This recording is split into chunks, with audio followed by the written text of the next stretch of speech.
Hare Krishna. Hare Krishna. Hare Krishna. I hope all of you can see my screen and hear me. Yeah, I think the Kirtan maybe you are not able to hear. I guess I did not turn the audio on. I just realized probably the audio was off. Okay. So welcome everybody. I hope all of you are doing well. Kashyap Prabhu, thanks for joining. I hope your family are recovering well and things are fine at your end. Yes, Prabhu. Thank you very much. Thanks for your wishes and praise. Thank you. Glad to see you back. So I guess we'll continue. We concluded chapter 3 last time. All the recordings are posted, so you can catch up if if you haven't done so at your leisure whenever you have time. Today we'll get started with chapter 4, titled Transcendental Knowledge or Jnana Yoga, and so at the end of chapter 3, Krishna was he cleared Arjuna's doubt. Actually, Arjuna had a doubt. He was not sure at the end of chapter 2 what Krishna actually meant, whether he should engage in action or should he engage simply in cultivating knowledge. And considering Krishna gave more importance to knowledge, he was wondering, well, if knowledge was so important, why should he engage in this ghastly war, right? And then Krishna expands on the explanation and makes it clear that, well, knowledge means acting on knowledge, right? As opposed to acting without knowledge. So that's the difference between the two. Action without proper understanding is not as good as action with proper understanding. But when you have proper understanding, one is expected to act. Otherwise, there's no meaning to that knowledge. So and then he elaborated on that. He introduced the concept of yajna, right? Work that should be performed for satisfaction of Vishnu should be performed without any fruitive motives. And so that was basically the theme of chapter 3. Now in chapter 4, Krishna is further expanding on that concept. And in the beginning of the chapter itself, we will come across really some really important verses. In this chapter, he will elaborate on the 4 Vananas. He is also, you'll see, you'll start. So far, Krishna has not explicitly revealed his position. That he is the Supreme Personality of Godhead. How he is different from an ordinary soul. He has not, elaborated at that length, but you will see some of that emphasis coming up in this chapter. Krishna. Yeah, so there are quite a few new concepts that we will see in this particular chapter. Let's just get started with the very first verse. Text number 1. So my internet is slow. There you go. Shri Bhagavan Uvacha Imam Vivashvate Yogam Proktavanamam Avyayam Vivasvan Manave Praha Manur Ikshvakave Abravit. Translation and purport by His Divine Grace, A.C. Bhaktivedanta Swami Srila Prabhupada. Srila Prabhupada Ki Jai. Translation.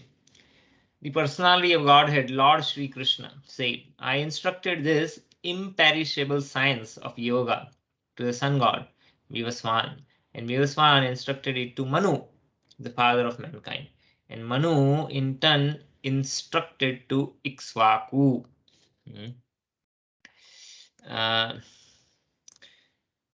So here Krishna is giving an indication of how this knowledge was first conveyed.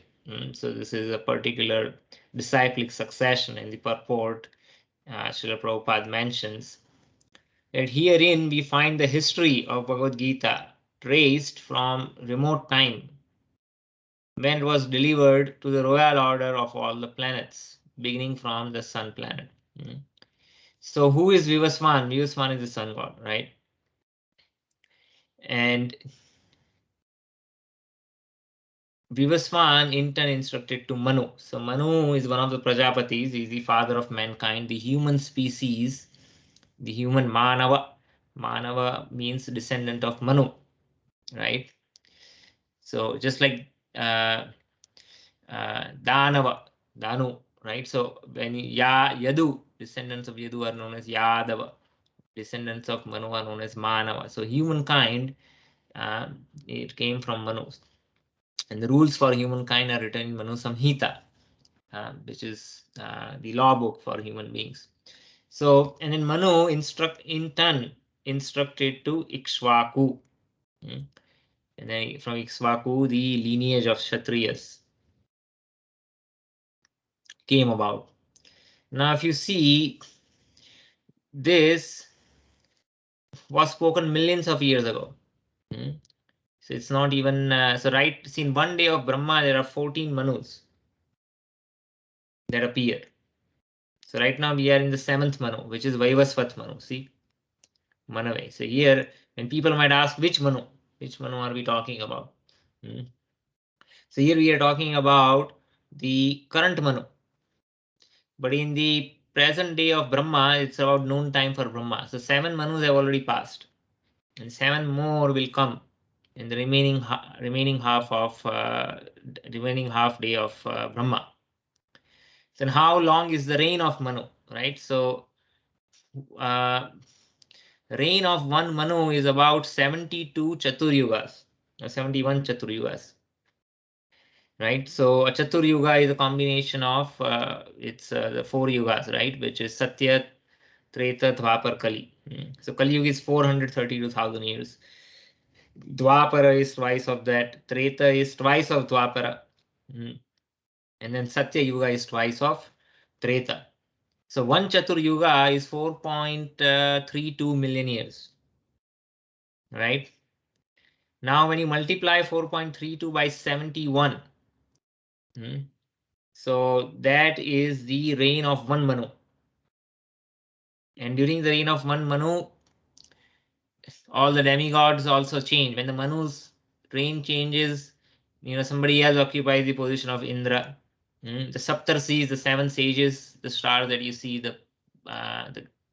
in the sky, the Saptarshi constellation. There are 7 sages corresponding to that. So those positions are also, they're all positions, pada. Those are also changed at the reign of each Manu. So the reign of each Manu is a very long period of time. Now Krishna appeared. So this Bhagavad Gita, when it was spoken, Krishna appeared in the 28th cycle of the 4 yugas, right? So I told you in reign of one Manu, there are 71 cycles, 71 Chaturayugas. Krishna appeared in the Dwapar Yuga, end of Dwapar Yuga of the 28th cycle, right? So if you want to estimate here Krishna is saying, I already spoke this knowledge to sun god, and then he instructed to Vivaswan, which is the father of mankind. So in the beginning of the very first Chatur Yuga. So if you want to do the calculation math, approximately, right? So how long before this particular instance was Bhagavad Gita spoken by Krishna to sun god, right? So if you say one Chatur Yuga is 4.32 million years, and then this is 28, right? So let's say 28 approximately. So 121 million years ago, right, was Bhagavad Gita first spoken. First means it's not the very, very first. This knowledge has been provided by Krishna to many individuals at different point in time. So it's not the very first. But here Krishna, when he's saying this particular instant when he spoke, that is about 121 million years ago. The king of all planets are especially meant for protection of inhabitants. And therefore, the royal order should understand the science of Bhagavad Gita in order to be able to rule the citizens and protect them from material bondage to the lust. So here Srila Prabhupada is explaining, well, why did Krishna spoke it to specifically to sun god Vivaswan. So in the purport, Srila Prabhupada mentions that the kings, they are representatives of dharma in the sense that they are the enforcers of dharma. The Brahmanas give guidance, but the Kshatriyas also receive training in dharma, just like Dharmaraj Yudhishthir. They also are conversant with dharma, otherwise how will they enforce? And why they have to enforce? So that the citizens, they make spiritual advancement. They don't get entrapped into material bondage to lust. So towards the end of the third chapter, we had this elaborate discussion about, when Arjuna was asking that why somebody is forced to act against one's will, right? And Krishna explained that it is lust only, and the lust has conquered some of the strategic positions within our body, right? So in order to educate the masses and allow them or facilitate them to live such a life that they don't get entangled in this material bondage of lust, like the consumerist society that we live in. Lust is advertised everywhere and in different kind of sense objects. The duty of the king is that the citizens should be protected, and that's why it is important that the royal order is instructed. Now the royal order means the Kshatriyas. And so what are the two main dynasties of Kshatriyas? One is Raghuvamsha, which comes from Sun dynasty. Lord Rama appeared in the Raghu dynasty. So that lineage of Kshatriyas comes from sun god. And then there is another dynasty of Kshatriya that comes from moon, Soma. So Yadu dynasty is a descendant of the moon god. And then Krishna appeared in the Yadu dynasty. So here Krishna is instructing to sun god, from whom the entire royal order was later manifested. Human life is meant for cultivation of spiritual knowledge in eternal relationship with the Supreme Personality of Godhead, and the executive heads of all states and all planets are obliged to impart this lesson to the citizens by education, culture, and devotion. So we already talked about this, right? It's the duty of the kings or the administrative order to ensure that the masses, they make gradual advancement in spiritual culture. In other words, the executive heads of all states are intended to spread the science of Krishna consciousness so that people may take advantage of this great science and pursue a successful path, utilizing the opportunity of the human form of life. So what is success? Success means realizing our true identity as being part and parcel of Krishna and to be situated in devotional service to Krishna. And the byproduct of that is that one does not have to take repeated birth and death. That's not the ultimate goal. That the liberation is an automatic byproduct in the natural course of realizing our eternal position as part and parcel and a devotee of Krishna. So in this millennium, the sun god is known as Vivaswan. So he also has a name, is a person. The sun god is simply a position. But again, whenever there's partial destruction, a new personality is assigned. So Vivaswan is the king of sun. He is also the origin of all the planets in the solar system. This very famous verse from Brahma Samhita. Yachakshur savita sakala grahanam raja samasta suramurti rashesha teja yashya agyaya brahmati sambritta kala chakra govinda madi purusham tamam bhajami. So Lord Brahma, he's praying to Govinda. He's saying, "O Govinda, O Supreme Personality of Godhead, you are the original person under whose order the sun, which is the king of all planets, is assuming immense power and heat. The sun represents the eye of the Lord and traverses in orbit in obedience to his order." So the moon and the sun both are considered the eyes of Vishnu. And they provide light. By moon and sun, by sun, we can see things during the daytime. In the night time, especially on full moon night, one can, you don't need any artificial light. Of course, we live in the city, so because of the light pollution, we cannot appreciate the potency of the moon. But if you happen to go to a pitch dark area, from an astronomical terms, these are called dark sites. The astronomers specifically go to areas which are officially dark sites on a scale of 1 to 10. These are like 9 or 10 in terms of pitch darkness. And when you go to these locations, you can see the stars completely. The sky is full of stars everywhere, but living in the cities, we don't see that. Especially in Seattle, it's cloudy. So even if there was no light pollution, it's difficult to see. But anyways, you can see the stars, and if in a full moon night, go to a place that is pitch dark, you can walk in the forest or anywhere, and without any torch light, you can see. The moonlight makes it very radiant, and does not hurt your eyes. The moonlight is very soothing. You can see clearly. So they represent the sun and moon, both represent the eye of the Lord. Of course, the sun has a lot of immense power and heat. And the sun is going in its ordained orbit under the order of the Supreme Personality of Godhead. That's what it's saying. So generally, that's why it's called Surya Narayan. So Surya is a representation of Narayana. And people, they cannot perceive Narayana directly, but they can perceive the sun. But who is this sun acting under the order of? Well, is acting under the order of Govinda. So this is Brahma's conclusion, who is the first living entity created in this world. So sun is the king of all planets, and this sun god, Vivaswan, he rules the sun planet, which is controlling all other planets, supplying heat and light. And he is orbiting under the order of Krishna. So this Vivaswan was the first student, the first disciple of Lord Krishna to understand the science of Bhagavad Gita. So this Bhagavad Gita is not a speculative treatise for the insignificant mundane scholar. A very strong statement. So what does that mean? So you see, especially in the contemporary times, there are a lot of academic scholars. They might be professors in the university or researchers, and they study all kind of subjects, right? You go to the university.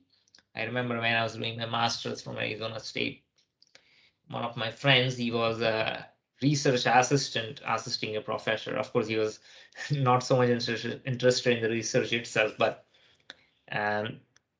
he used to get a stipend, and as long as he gets a stipend, he was fine. Doesn't matter what the research. What the research he was assisting was, this professor was trying to study the colonies of ant in a forest in Amazon or somewhere. I can't remember, but the social interaction of ants, right? So there are so many subjects. You go to this university, you will find they study all kind of things, right?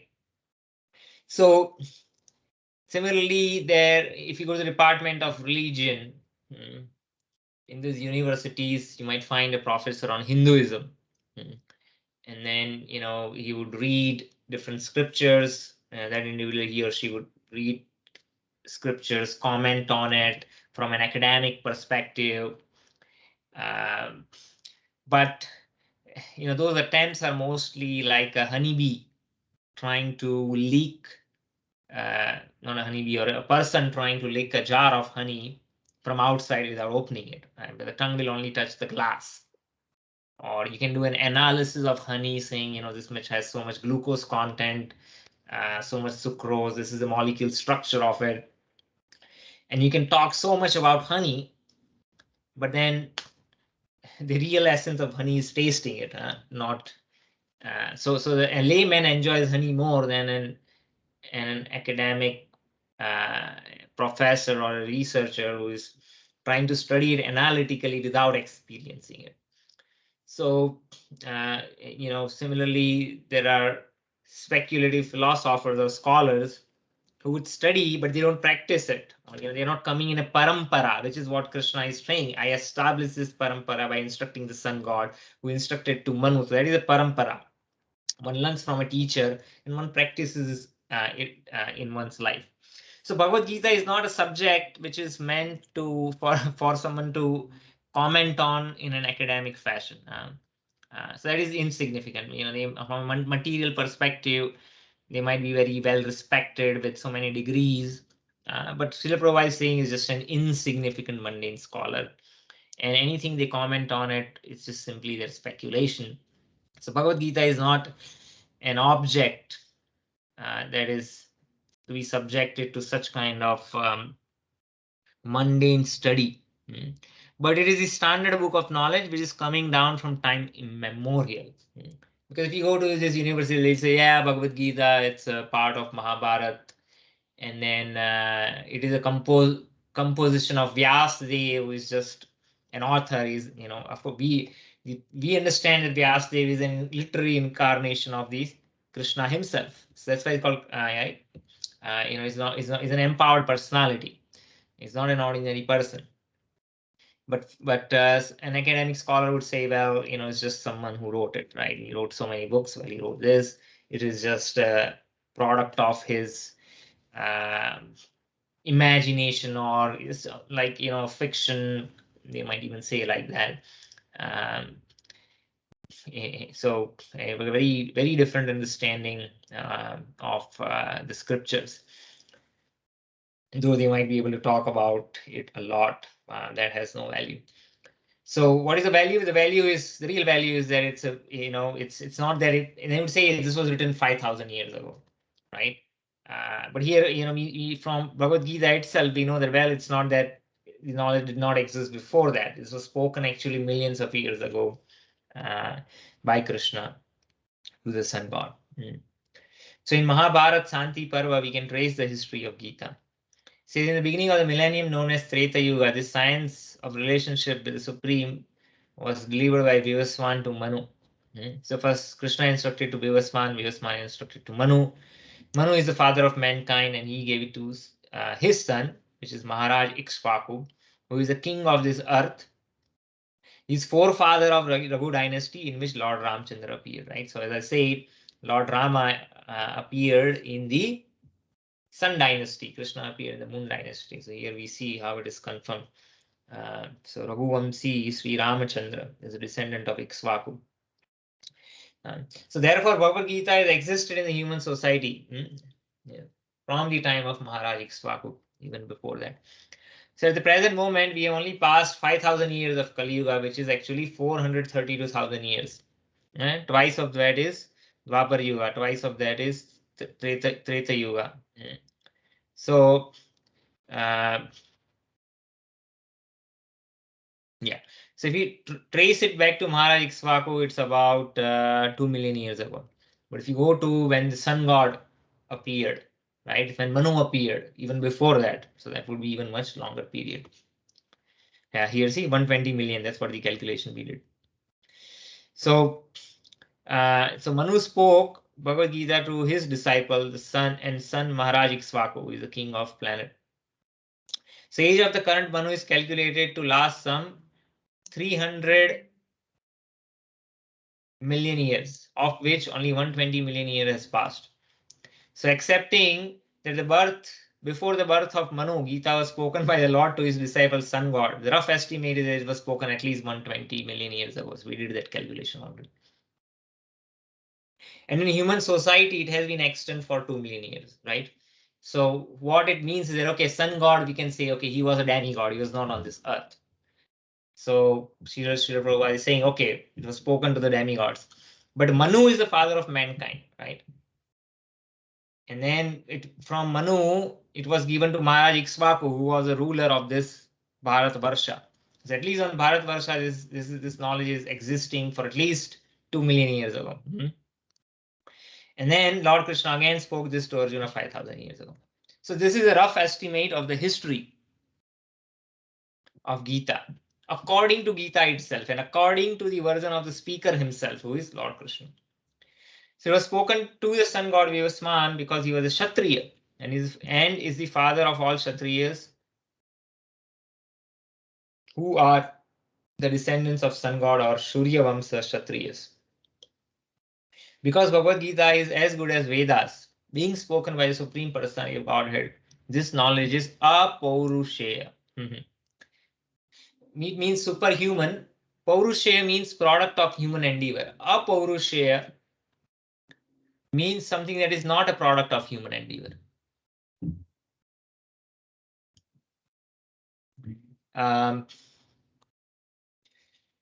So how do we understand this, right? So on perspective of an academic scholar, they would say, well, everything is a product of human endeavor. But the Vedas, they are referred to as apaurushaya, meaning the Vedas, they exist even before the creation happened. They exist in the literary form, but also in the form of personality. The personality of the Vedas, all the Vedas, they are also persons. They eternally exist in the spiritual world. So rather, this Vedic knowledge is a blueprint for the creation itself. And the blueprint of a product exists before the product is created. This knowledge is superhuman or apaurushaya. It's not a product of human endeavor. Since the Vedic instructions are accepted as they are without human interpretation, so what it means is that, of course, anything we listen or hear, we have to interpret it. But what it means is that not a speculative interpretation. There are rules and guidelines according to which we interpret. So Gita must therefore be accepted without mundane interpretation. That's what it means. Mundane means speculative, according to our whims. The mundane wranglers, they may speculate on Gita in their own ways, but that is not Bhagavad Gita as it is. That's why Prabhupada specifically called his commentary Bhagavad Gita as it is. The first time when someone comes across it, they might wonder, well, what do you mean Bhagavad Gita as it is? Right? Just like you go to the store and buy an apple, you never say apple as it is. When you say apple, it's understood that it's a real apple. But why for Gita you have to say Bhagavad Gita as it is? Because in the introduction, Srila Prabhupada mentioned there are many commentaries on Bhagavad Gita. Many of them are in English, but especially the ones in English, he says there's hardly anyone that he can, say with. He can say that it is bona fide, which is not,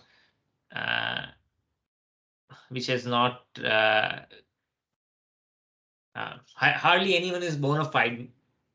Hardly you can find a Gita which has presented the knowledge without mundane interpretation, without speculative interpretation. And to emphasize that point, Srila Prabhupada is writing his commentary, titling his commentary as Bhagavad Gita as it is, because he is saying, well, I'm preserving the original message of Krishna. I'm not providing my own interpretation of it. So he is being true to the parampara in which this knowledge was spoken.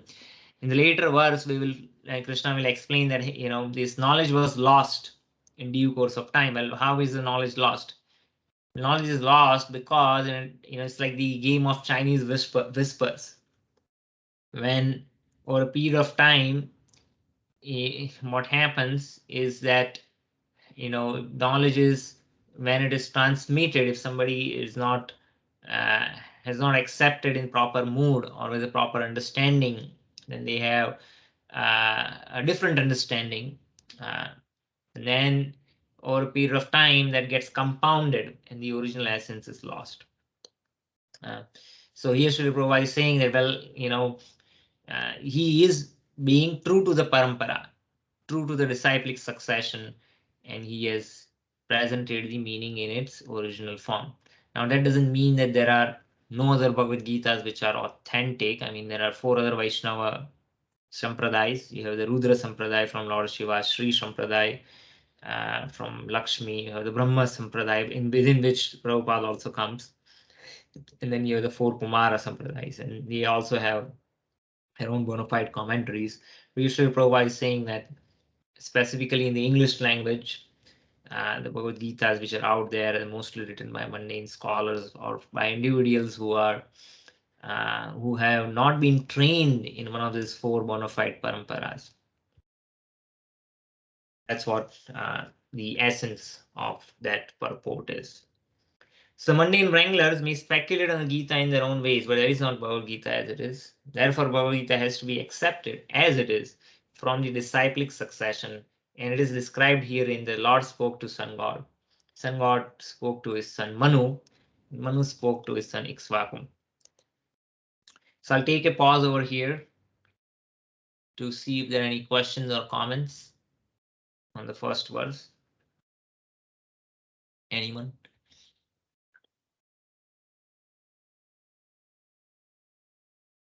Okay. Moving on. Verse number 2.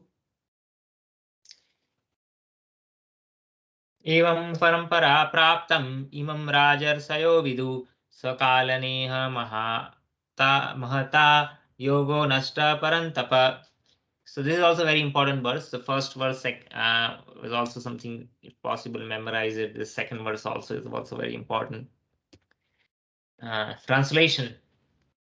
The supreme science was thus received through the chain of disciplic succession, and saintly kings understood it in that way.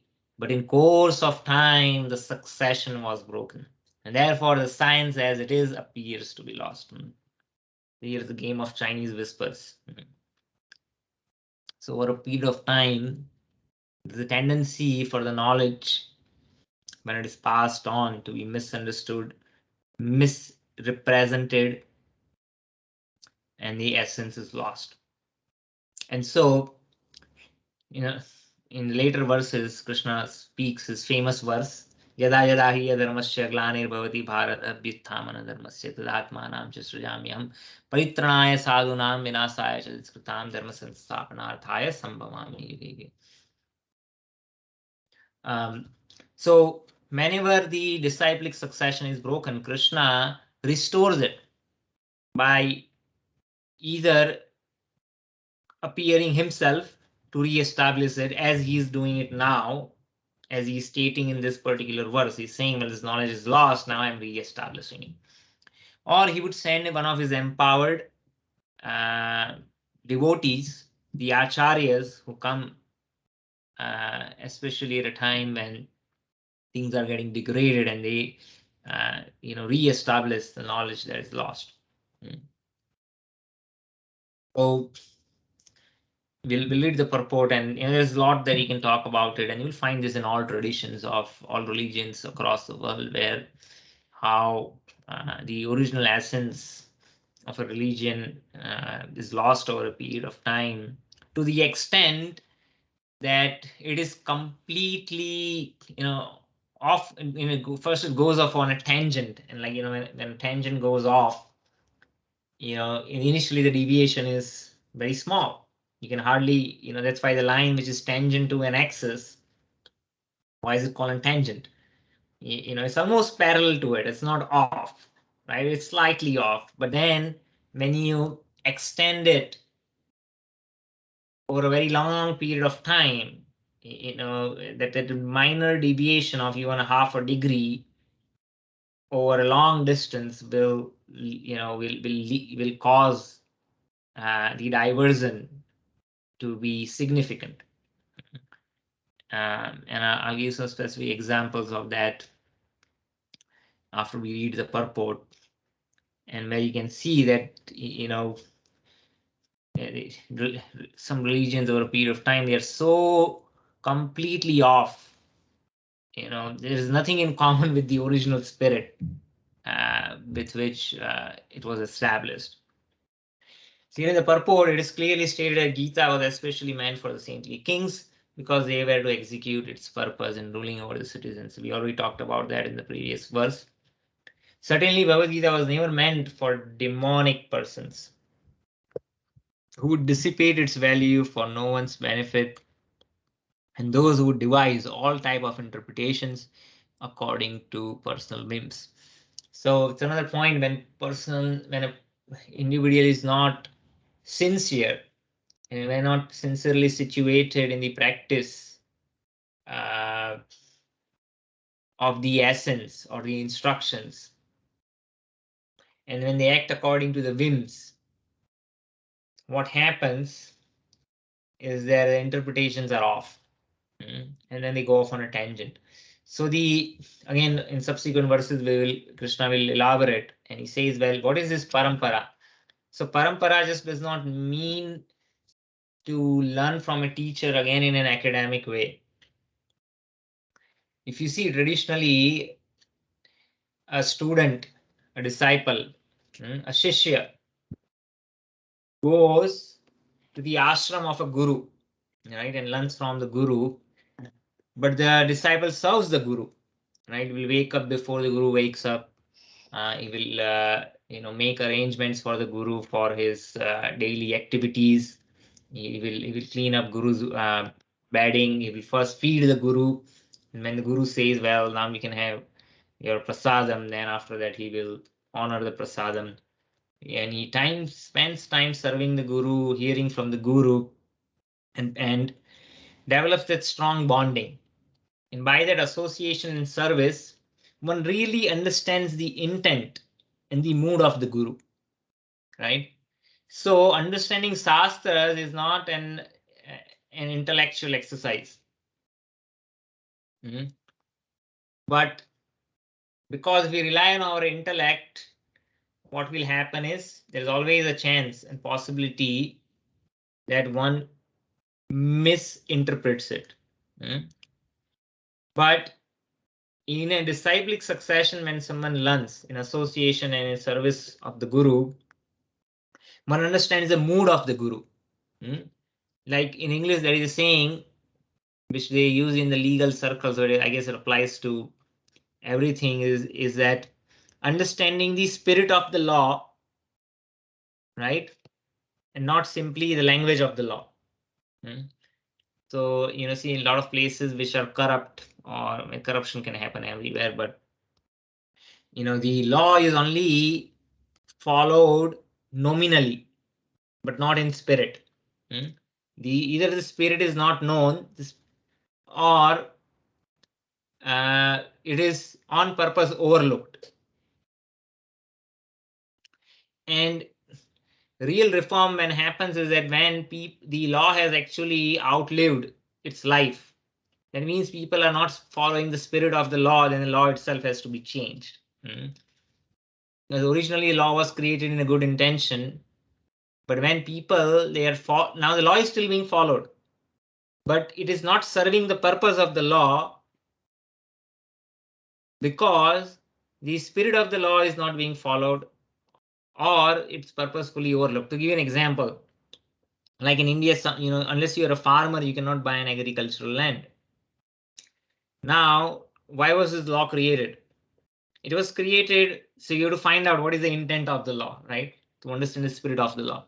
The spirit of the law was that people, there's a tendency where the farmers were being abused. The farmers really need the land for farming, but people who are not farmers, they would buy the land and they would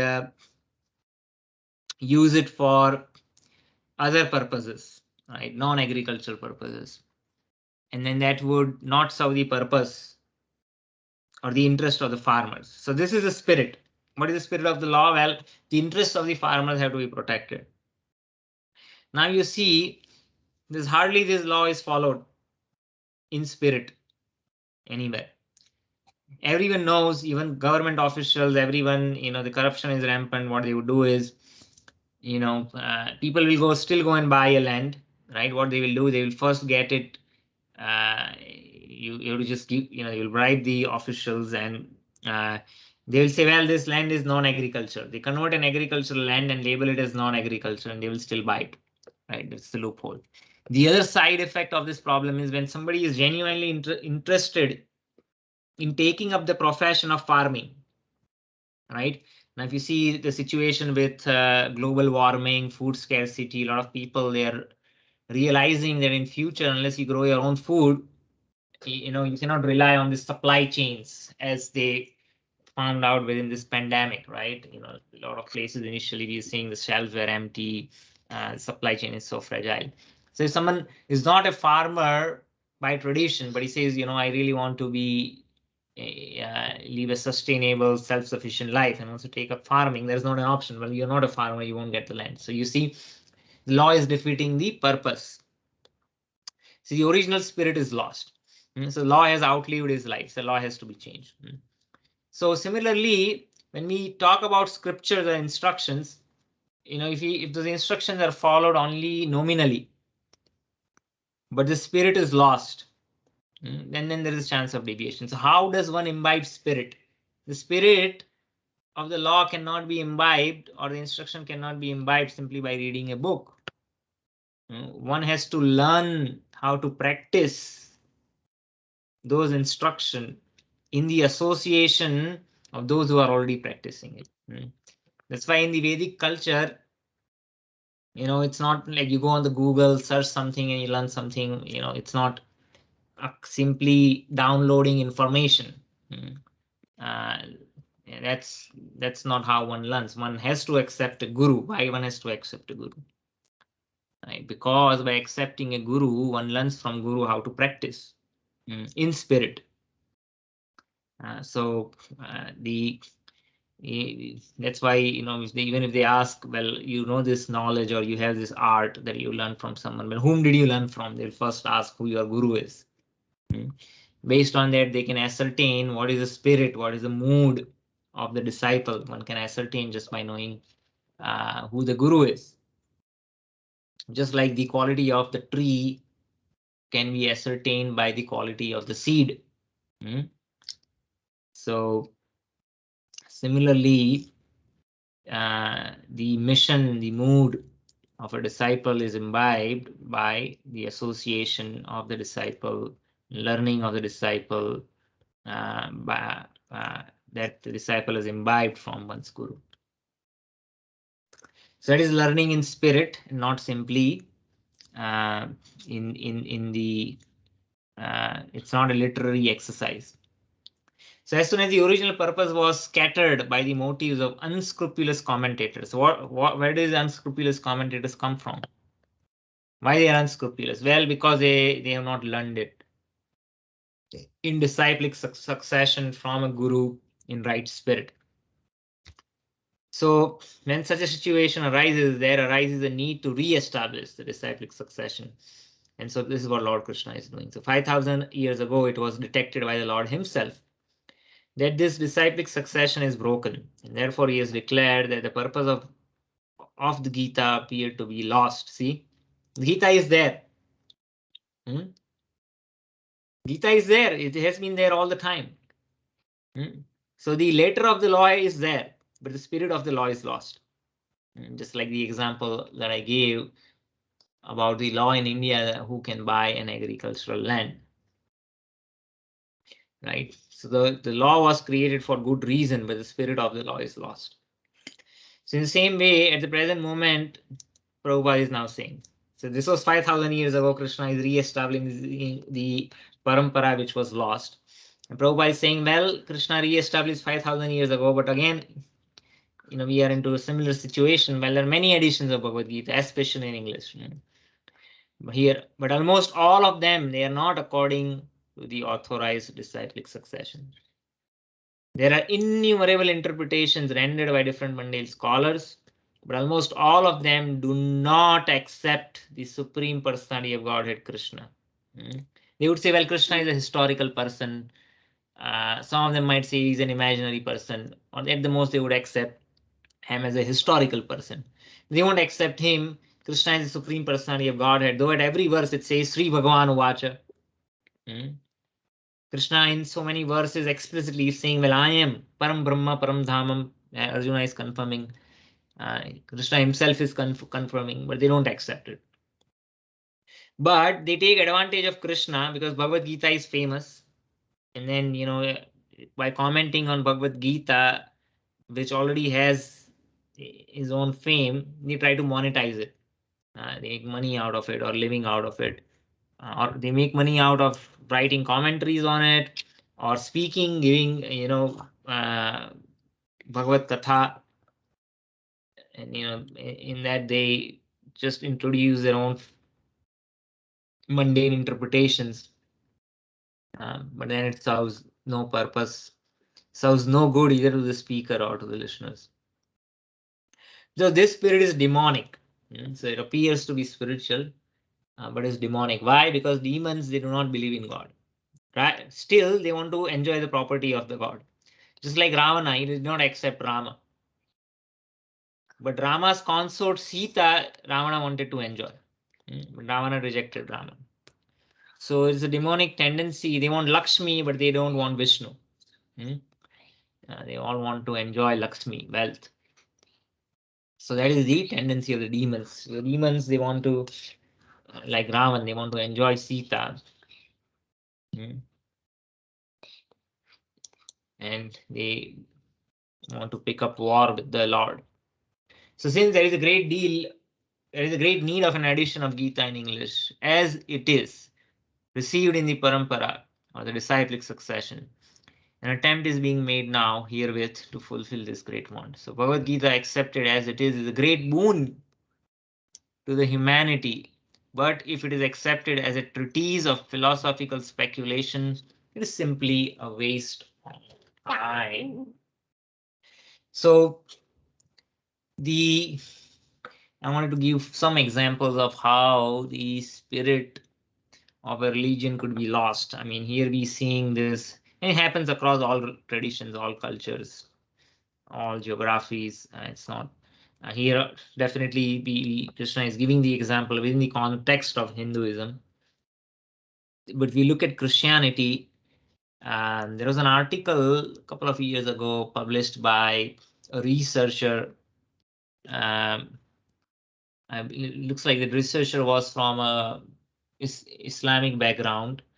He was not a practicing vegetarian, but he did a neutral research without any bias. And what he found, studying at some ancient text from, I don't know what it's called, ancient text from Israel, and then he studied, some of the lost text, and he came to this conclusion. It was, I believe, it was published in Huffington Post. I'll see if I can find that article. But he concludes that if you see the history, Jesus was actually a vegetarian.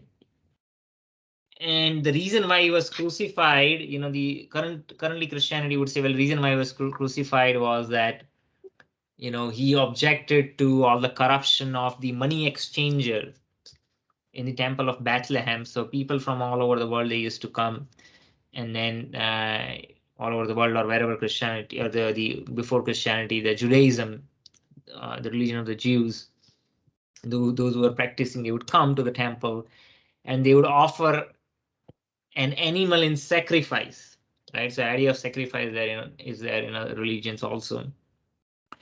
But then, because they're coming from different parts of the world, there's a different currency they use, and they have to exchange, like a forex exchange.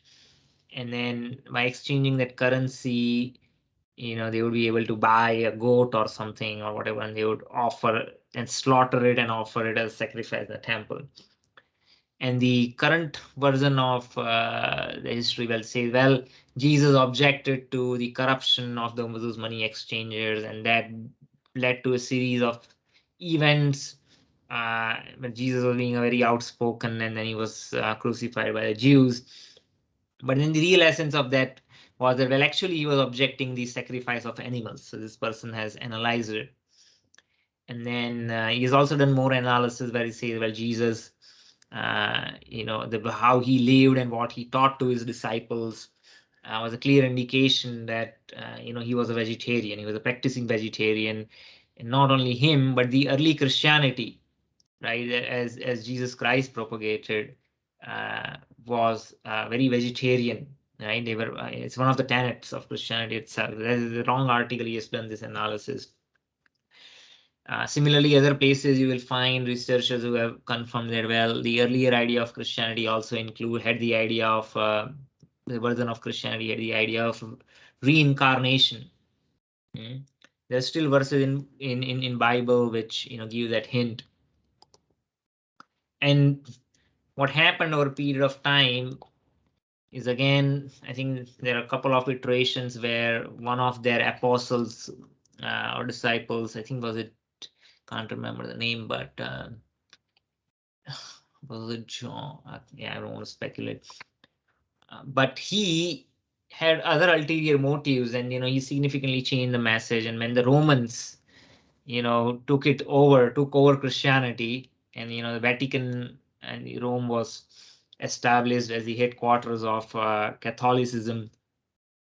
Christianity became churchianity, and they removed. They thought of this idea of reincarnation is they did not serve their interest, or they found it was opposed to their interest. So the idea of reincarnation was removed. The vegetarianism was also altered, and you see over a period of time the way Christianity is practiced in many parts of the world, and here in the US also. You have to just believe in, accept Jesus as the Lord, and then He will save you from all sins. Uh, and you don't have to practice anything. You just have to accept Him, and you can still continue to do all nonsense. I'm not saying all Christians follow that, but that's the overarching message you would hear. And even in practice, it's very far away from what was originally envisioned, right? So another example, another tradition where we can see that over a period of time that a tradition or a religion could be completely deviated. So again, Krishna is watching, and then there are checks and balances in terms of whenever things are completely broken, he comes to re-establish. So now this is not that the text itself. Now in case of Christianity, maybe the text itself was edited or changed or new thing introduced, things taken out.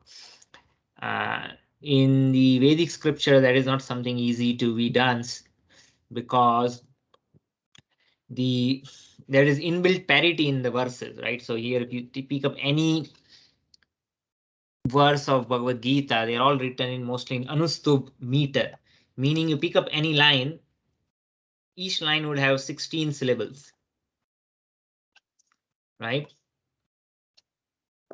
Now it could have more or less words, doesn't matter, but the syllables will all exactly be the same. And within those 16 syllables, if you want to edit or change, if you want to introduce another word, either you will increase the number of syllables, right? If you remove, then you will reduce it. Or if you change it and try to introduce another word, first of all, one has to be a really expert to do it. And if you want to change the meaning on purpose, it's not easy to change, because again, you have to work within the constraints of the 16 syllables. Otherwise, anyone will find out that this is changed. So there are no accidental changes, and on purpose somebody has to change. If they're presenting a deviated message, then it will again, if they change only one verse, then this one verse will contradict with previous verse, and someone can find out, well, this makes no sense, right? So now it's not about changing just one verse, one has to change the entire scripture to be logically consistent, right? So it's not an easy task. So you can pick up any verse, like see here how many syllables they are. Evam, 1, 2, 3, 4, 5.5, right? You have 6, 7, right? You have 8, 8.5, right? So that's 9, 10, 11, 12, 13, 14, 15, right? And 16. So those half I counted. So if you ignore the halves, right? So it comes to 16 syllables. Again, next line, 1, 2, 3, 4, 5, 6, 7, 8, 9, 10, 11, 12, 13, 14, 15, 16, right? So ignore the half syllables, and then you always come as 16 syllables. Pick up any verse, 2 lines, each line 16 syllables, right? So all these scriptures, they have this inbuilt parity. They are always written in a specific meter. Well, there are other meters which have more syllables, but then you will know. So in this way, it's not easy to corrupt the scriptures, and sometimes, like in Bhagavad Gita, you won't find 2 different versions of Bhagavad Gita. If thing is corrupted, somebody can corrupt one copy, but you cannot corrupt all the copies which are existing out there. And then you will see multiple versions of Bhagavad Gita, but in case of Bhagavad Gita, you won't find more than one version of Bhagavad Gita. You go anywhere in the world, you will find the same Sanskrit. So from that, you can know that it's not corrupted. The idea is that even if the text itself is not corrupted, the spirit could be lost, right? So the letter of the law is there, but the spirit could be gone. And that's why it's important to learn this knowledge in disciplic succession. Okay, I'll take a pause to take any questions or comments on verse number 2 before we move on.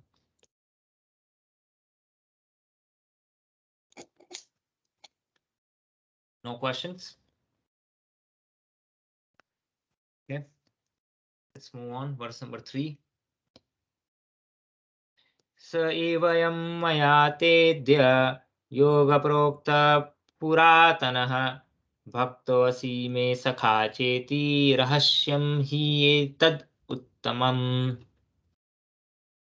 Translation: that very ancient science of the relationship with the Supreme is today told by me to you because you are my devotee as well as my friend, and can therefore understand the transcendental mystery of this science.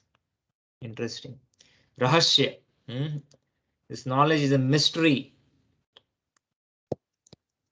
And who is eligible to understand this mystery? And he says, Arjuna, you are qualified to understand this mystery. Why? Because you are my devotee and you are my friend.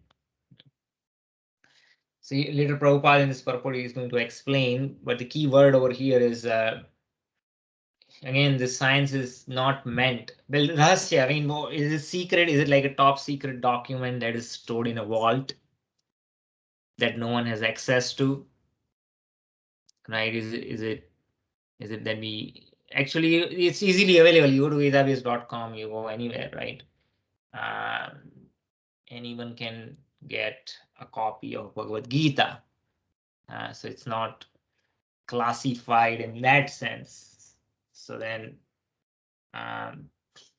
it's confidential, it's mystery, rahasya. It means it's a mystery. I mean, you have access to it physically, but that doesn't mean that one has access to the spirit.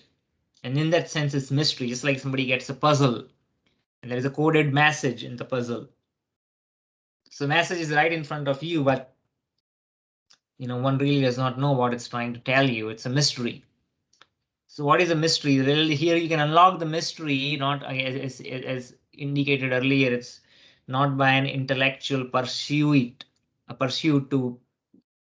Sorry, my pronunciations are funny. I got this braces, and it's just very weird every time I speak. At least I feel that I'm not sometimes pronouncing some of the words clearly.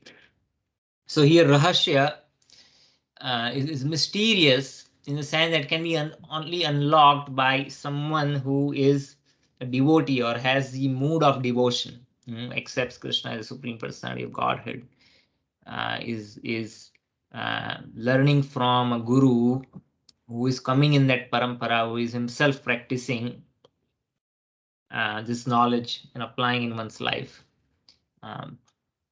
And with that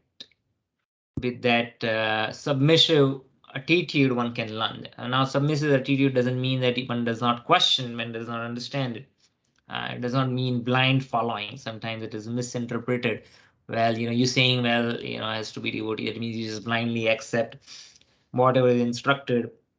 So obviously, you can claim that only such people can understand. So it is just a scam, right? There are cults like that in which intelligence is not encouraged. You have to just blindly follow the orders. Is it something like that? No, it's not like that. Actually, right here in Bhagavad Gita, we see that Arjuna is questioning. Krishna is acknowledging, well, you are my devotee, that's why I'm instructing you. It doesn't mean Arjuna is blindly accepting it. You can see throughout the conversation, Arjuna is asking counter questions. Well, here I don't understand what you're saying, or this does not make sense. As in the next verse, Arjuna will ask Krishna, how is it that I can understand that you spoke this to sun god millions of years ago? Because you are just of my age. right? I was born, you were born around the same time, and sun god appeared millions of years ago. I mean, it makes no sense. So he's asking submission, but he's inquiring. It's not to turn our intelligence off. That's not what it means.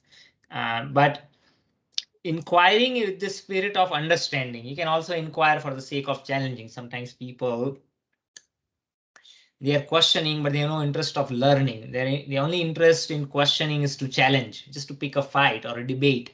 The whole idea is, how should I prove that other person wrong? That kind of questioning does not benefit. On the other hand, the questioning that is encouraged and by which one can benefit is the questioning by which one really wants to learn. There's no limit to how many questions one may ask. It is encouraged that one asks questions. But with that question also needs to be sincerity, where one is really trying to sincerely understand. One does not understand 10 times, that's okay. One can ask counter questions, but you can easily make out, one can, if this person is asking, questioning in order to understand, or in a challenging spirit. So here in the purport, Srila Prabhupada mentioned there are two classes of men, namely a devotee and the demon. So demon is also questioning, but the questioning of demon is no good. The Lord selected Arjuna as the recipient of this great science, owing to his being a devotee of the Lord. But for the demon, it is not possible to understand this great mysterious science. It's mysterious for the reasons we talked about. So there are a number of editions of this great book of knowledge. Some of them have commentaries by the devotees, and some of them have commentaries by the demons.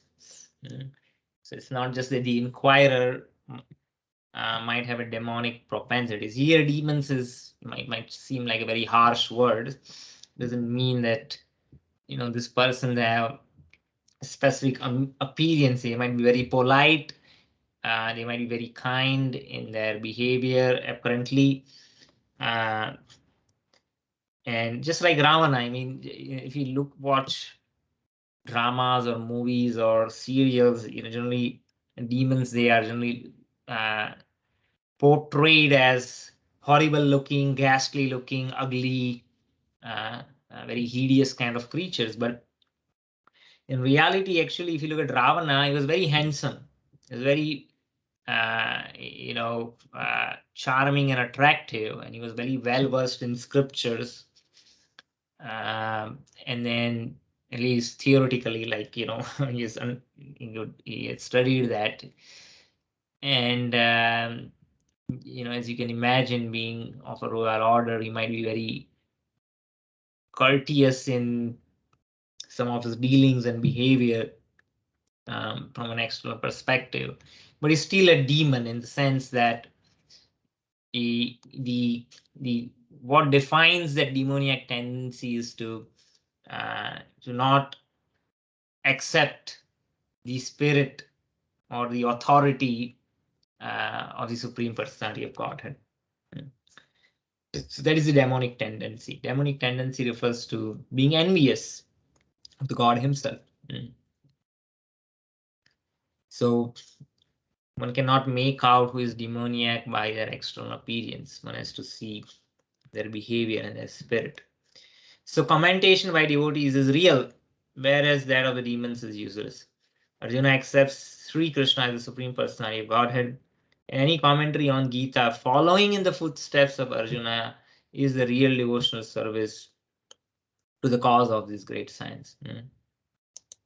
See, any commentary on Gita following in the footsteps of Arjuna. Such a commentary is real devotional service and serves the cause of this great science. The demonic, however, do not accept the Lord Krishna as he is. See, that is the essence. Who is the demonic? They do not accept Krishna as he is. That means as his position as the Supreme Personality of Godhead. Instead, they concoct something about Krishna and mislead general readers from the path of Krishna's instructions. Rather than misdirect, I mean, there's so many ways they could misdirect. One common way is the impersonalist idea that, well, the absolute truth is just impersonal, and then So it does not have any form, no personality, no characteristics, no attributes, and that this impersonal truth, the Brahman, the light, takes the form of a person. And so Krishna is that form. And similarly, we also assume the form. And when we assume this form, that form is Maya. That form is not real. And so just like our bodies are illusory because they're product of material energy and not the real spirit. Similarly, Krishna's body, when he appeared, is also a product of matter. And Krishna is also was put under illusion, but by yoga, by jnana, he perfected himself. And when he perfected himself, he achieved the absolute truth. That means he merged into the Brahman, he merged into the impersonal light, the effulgence. And similarly, we can also achieve perfection like Krishna achieves, right? So it sounds very noble, but they are denying the authority of the Lord. They're equating the Lord, they're insulting actually the Lord. They're considering the Lord as a fallible person just like us, who can come under the illusion of Maya. And then by his personal endeavor, he achieved perfection. So this is all called concoction. And in this way, they misguide general readers. So that's why in India, the impersonalism is very widely prevalent. It says, well, the ultimate truth is one, which is impersonal. And then this impersonal truth, the Brahman has many different variety. And this variety is manifested in terms of millions of demigods and demigoddesses. They are all one and same. There is no difference. You can pick and choose whom you want. They are all on equal level. And then we are also manifestations of the same Brahman. We are put into illusory potency, but ultimately we can also achieve perfection by merging into the Brahman. These are all different ideas. So they mislead general readers from the path of Krishna's instruction. So here is a warning about such misleading paths. One should try to follow the disciplic succession from Arjuna and thus be benefited by this great science of Srimad Bhagavad Gita. So let me take a pause and see if there are any questions on verse number 3.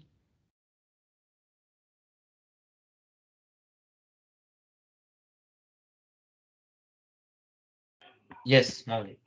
Okay. I mean, it's general, maybe not related to the verse, but throughout, I mean, in my life, what I've seen is that you have somebody who is like, let's say, we have that 7 days Srimad Bhagavatam, and so many other, like Bhagavad Gita also, but then it's always one-way delivery, like somebody like some guruji will come and he'll just give you maybe thousands of people will be sitting there, and then it's a one-way conversation.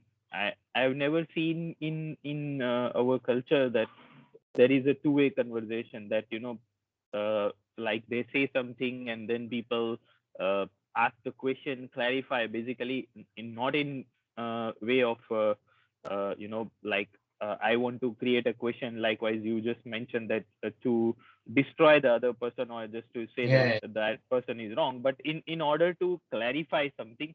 I mean, we just blindly want to follow whatever he says, and sometimes, or even many times, when they are saying something, it is in context with something else, and people will, I mean, I've seen that in when I was maybe 15 years old, and then one person came, and then he said that the television is destroying the family he's with, and then you should not have television at your home. So then we had that big one, the CRT, kind of the big one, television that time, and then everybody, they broke the television, and then people came out and they did that Shab Yatra of television, that we will not keep at our house. And after 2 years, that everybody, the same persons have the big televisions again in their home, and then the life is normal. So and same way, I mean, that was just an example, but like we are following this pushti marg. So pushti Yeah. marg Yeah. at our home, and there also, like something, if somebody says, and then people will just blindly follow it, but nobody tries and find out that what is I mean, truth. And that's why, I mean, sometimes they say, okay, if you are following pushti marg, you should not go to the Shiva temple, because that's not something you should be following. Or even in there, I mean, basically all the parts, but then everywhere we are, I mean, we have these all beautiful Vedas, and then Srimad Bhagavad Gita and a lot of other shastras, but I mean, no one of us takes that thing that I will read it and I will try to understand. But they all just, I mean, we all are like, I mean, including myself, that we just look at the top, or maybe we don't deep dive, that we just look at it from one corner and we say, oh, this is right, this is wrong. And I think that perception always kills me. So even I mean, I afraid to go to, like, I go to all the temples, I go to all church, to masjid, everywhere. I mean, I have been to all the places, and I don't find a much difference, because you go and you find self peace. I think that is the most important thing which I feel at these places. But it's it's manipulated. And yeah, sometimes even at my family also, like after my father passed away, we had a lot of rituals which still I don't understand. And sometimes I want to resist, but again, you need to follow it, because you're part of the society. So uh, how do we overcome that? Or is it something that like I read some articles that the Hinduism will destroy, or after some time uh, we will see that people will tend to follow something else, and then we ourselves will go away from what is reality. Sorry, it's a lot of things in my No, comment, it's but a it's general observation which I have seen around. yeah. Yeah, there's a lot of things that you touched nicely. Now, the Pushti Marg, which is Vallabha Sampradaya, right, is one of the bona fide four Vaishnava Sampradayas. So they come from an authentic tradition of following of Vaishnava principles or Bhagavad Gita. So that is Rudra Sampradaya, which comes from Lord Shiva, in which very great acharyas like Vishnu Swami Vallabhacharya appear. They have written extensive commentaries. Pushti literally means to nourish, and they worship the specific form of God in his baby form, or Bal Gopal. And so their primary mood of worship is Vatsalya Ras, the parental affection, where you accept Lord as your son. It's a bona fide tradition, and their philosophical position in terms of nature of the soul and super soul, they call, I believe, is Dvaitvad. I mean, there is a difference between soul and the super soul, or the Jiva and the supreme personality of Godhead. Not that they are one; they are two different individuals, and they will remain different individuals even in the state of liberation. So that is the essence of their philosophy. Now, in a lot of Vaishnava Sampradayas, especially Sri Sampradaya, because of the devotion to Vishnu or Krishna is strong, they do not accept the worship of any demigods. Um, like if you go to Ramanujacharya Sampradaya, Sri Sampradaya, they say one should not enter Shiva temple at all. And that's coming from their strong devotion to Vishnu. Uh, and so that's apparently an extreme position that they take. In the Gaudiya tradition, the understanding is that, well, yes, supreme Krishna is supreme, but different demigods, they are servants of the Lord.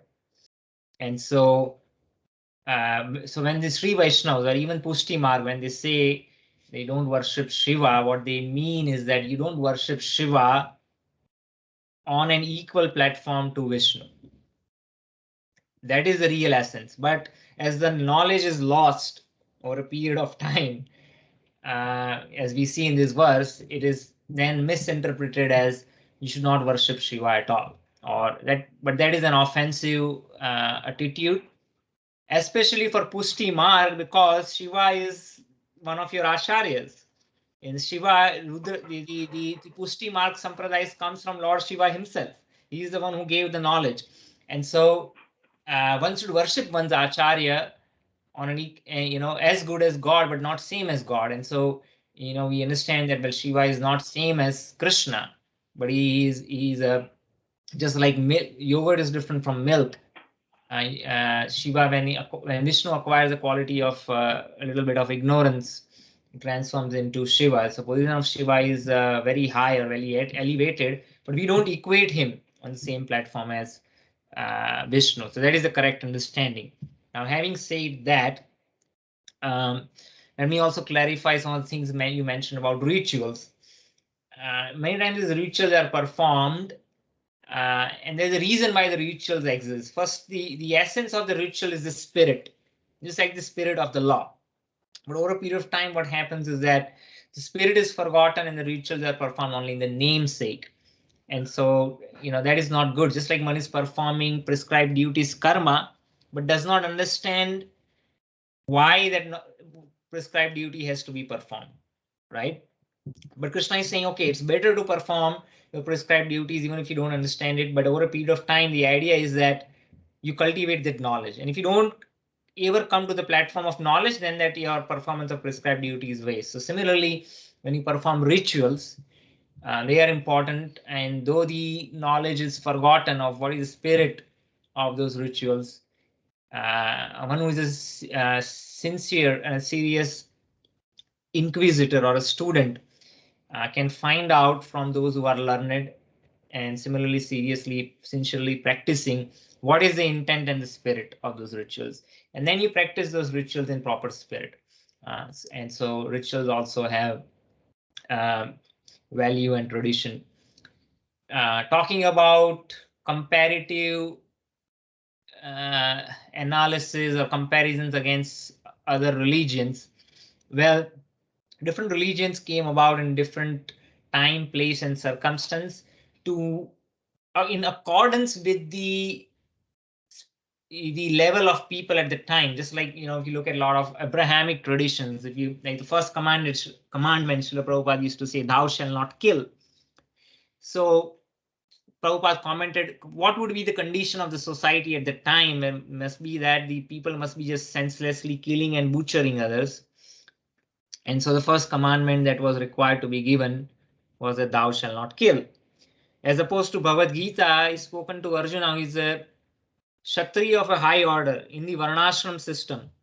And he is so kind-hearted, he does not want to kill. Right? Why was Bhagavad Gita spoken? Arjuna did not want to kill.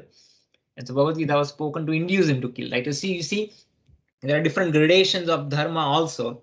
It's not that they are all equal in all aspects, but they all serve purpose. They are important because you cannot present the highest level of philosophy to someone who is not ready for it. And so the same essence is provided in different ways according to the level of understanding of the student. Now, the religion can be graded in terms of there are different parameters by which you can see, like the 4 pillars of religion: austerity, cleanliness, mercy, truthfulness. There are the 4 pillars of religion. You have to see to what extent these moral principles are followed in a particular tradition. Now, this is a very basic level of evaluation of different religions. That doesn't mean we discard a particular religion, but just like in Islam, also they have the idea of halal, which is the principle of mercy. That means the idea of halal is that you kill an animal in a way that the animal should not experience any pain. That is the principle of mercy. In the Vedic tradition, the same principle of mercy is practiced at a much higher level, where you say, well, yes, we want to be kind to other creatures. And if you want to be so kind, then why even kill them? Right? So you see, it is practiced, but at a different level. Now, there are other levels of evaluating dharma, which is, are they engaging the members of the society in the following of their prescribed duties according to their nature, the varnashram dharma, which also existed in different ways across the entire planet. So now these are different ways you can compare dharma. And so that doesn't mean we reject other religions, but at the same time, the idea that, well, all kind of religions are equal in all respects. I mean, they are all equal in one respect. That means that they are all trying to elevate the spiritual position of all the individuals up. And so in that sense, we do respect all of them because everyone is at a different level. But at the same time, there is differences. Now coming to the corruption of how the tradition happens, and you made a lot of important points. That's not unique to the Vedic culture. You will see the same thing across all religions. And what happens is, I mean, partly the people are to blame, and partly the authorities of the religion are also to blame. Where, as you mentioned, like the culture of entertaining or encouraging people to ask questions, which was part of the Vedic culture. You pick up any scripture, Mahabharata, Srimad Bhagavatam, Bhagavad Gita, they are all conversations. This is two-way conversation. But for whatever reason, that's lost. It's not encouraged. People are not encouraged to ask questions. And even sometimes people go, it's mostly for an entertainment value. All these Bhagavad Sapta classes. Well, the speaker is a good orator and speaks in a very nice way. They might do nice kirtan, bhajan, and they would describe in a very dramatic way different pastimes or incidents. Very light on philosophy, because as soon as you start philosophy, I mean, there are two reasons. Either the speaker might himself not have a deep understanding of philosophy, or if they have, the audience in general is not interested, because as soon as you start speaking deep philosophy, people will simply pack up and leave. So the tendency of the people is to be, not strain their mind, intellect, brain a lot. Nice stories and pastimes of Krishna or other personalities which are, pleasing to listen. And of course, they are pleasing and we should listen to them. But as Srila Prabhupada said, a religion which is what it was called, religion without philosophy is simply sentiment. And that sentiment, when it is not supported by philosophy, then it does not help us make advancement. And so that is the general state of affairs.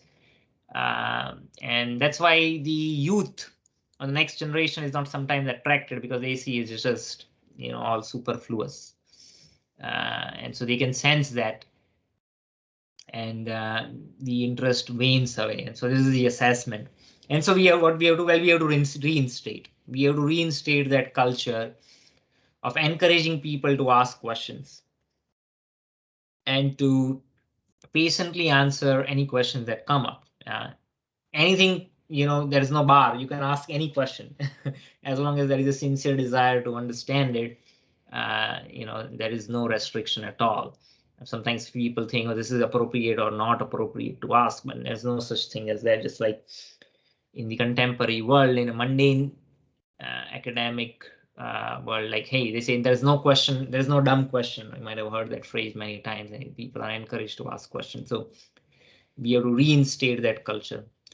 I hope I touched most of the points that you mentioned. If I missed anything, you can point it out and I'll try to answer.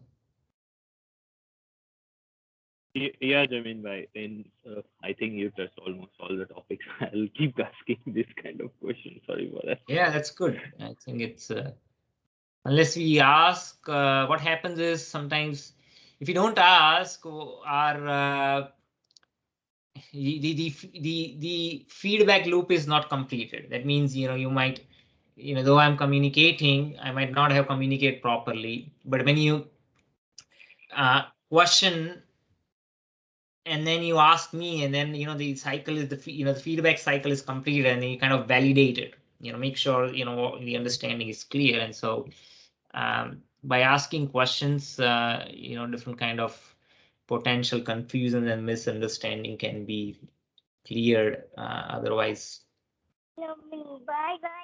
Yeah, yeah, and I would also encourage. I mean, like maybe we can have some uh, end of this each individual chapter. Maybe like all of us, some people they might have read Bhagavad Gita in past and try to understand. I mean, I'm also trying a couple of times. Like I mean, every time I read, I get a different meaning. Actually, that's also true. Yeah. So at the end of the chapter, maybe we can have some discussion about that chapter. That what is actually somebody. I mean, individuals understanding that what is my takeaway from that, and then maybe if someone has a different understanding, then we can learn from them. So just share and learn kind of thing. So that I mean that's just my point of view. Maybe if others agree, then we can also think about it, and that could even help each other in a better way. Yeah, it's a good suggestion. I mean, it's a good way to validate if one has understood it and share their perspective. So yeah, I'm happy to float that idea, and we could have one of those sessions. And thanks a lot. I think it's been a year plus. I remember we started, I think, last year in March, if I'm not mistaken, and then Yeah. now it's a year plus. I think 1 year and 2 months, and I mean, basically we can say that we survived through the pandemic. That's true. Very true. And I mean, well, I never seen that we have missed the classes because of various reasons, but you are always you are always there, and you have taken time out from your family time in the weekend. So I think that's great, and thanks a lot for that. I mean, No worries. I'll try to, as long as Krishna allows, I've been able to do that. So, Th- and I, it's I I also a really, learning opportunity for me as well. When I speak, I prepare. It's my own purification. Yes, Kashyap Prabhu, sorry I interrupted. You want to say something?